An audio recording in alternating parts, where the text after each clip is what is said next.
Students, this is all about probability and heredity. This comes from chapter 12, section 2 in your textbook. This is also going to serve as an introduction to Punnett squares. Now, in order to fully understand Punnett squares, we have to have an idea of what probability is. And probability is the likelihood that an event will occur. So, for example, if I have a coin, the probability of a coin landing on heads is 1 out of 2. Now, does that mean that if I toss a coin 20 times, I'm going to get heads 10 times out of 20? Not always, okay? Because if I toss a coin 3 times and it lands on heads every time, does that make it more or less likely to land on heads during the 4th toss? No, each time that I toss it, I have a 1 to 2 chance of getting heads. Now, Mendel realized that each time he repeated his crossbreeding of the F1 generation, the probability of the hidden trait reappearing was 1 in 4. Now, we can use a Punnett square. A Punnett square is a chart that shows all of the possible ways alleles can combine. So how do you make a Punnett square? First, you have to draw a square, and you have to divide it into 4 boxes.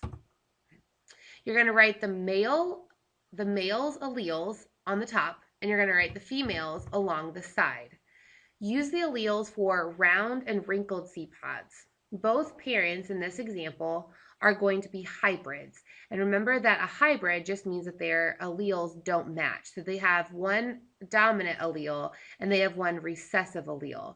We know that they're dominant or recessive because a dominant allele will be capitalized and a recessive allele will be lowercase. So now what you're going to do is you're going to copy the female's alleles into the boxes on the right.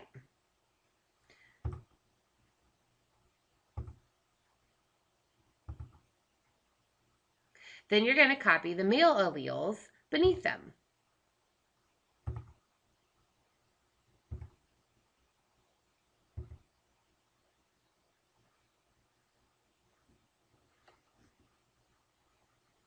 So you can use a Punnett square to find the probabilities of a genetic cross.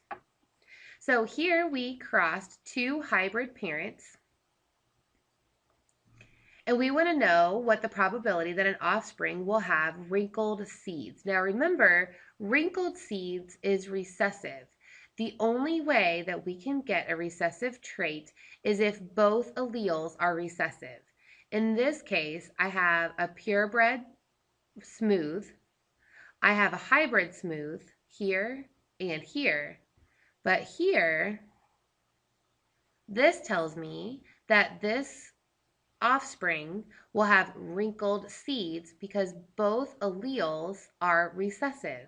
So the probability is 1 out of 4, or you can also express that as a percentage. So 25% of the offspring are going to have wrinkled seeds. So what is the probability that an offspring will have round seeds? Well, here, 3 out of 4, so 1, 2, 3, 3 out of 4 are going to have round seeds. And another way to express that is 75% of the offspring will have round seeds. Now here are some other important terms that you will definitely want to write down.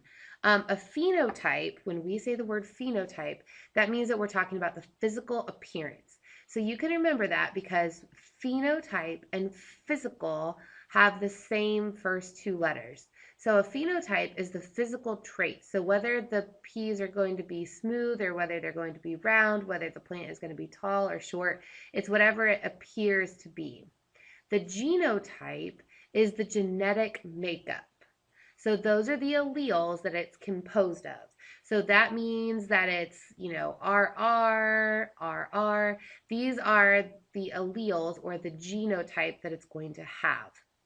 Now, with that genotype, a genotype can either be homozygous, homo, you should recognize that prefix. Homo means the same. So homozygous means that they're going to have identical alleles. So it could either be 2 capitals or it could be 2 lowercase. Another type of genotype would be heterozygous. Hetero means different. So that means that they would have different alleles. So they would have one tall and one short. Okay. So again, this is a figure in your book. I encourage you guys to take a look at this and fill this out as we go through it. Okay. An organism's phenotype is its physical appearance. Its genotype is its genetic makeup. So based on what you have read, answer these questions. Okay, so fill in the missing information in the table, right? So if a smooth pea pod has the genotype capital S, this means that it's going to be homozygous because those two are the same. This one, even though it's smooth, another way to be smooth, you could also have a different phenotype. So you could have a capital S, lowercase s. So you could be heterozygous, but still have smooth pea pods. Because remember that the smooth pea pod is dominant over the recessive.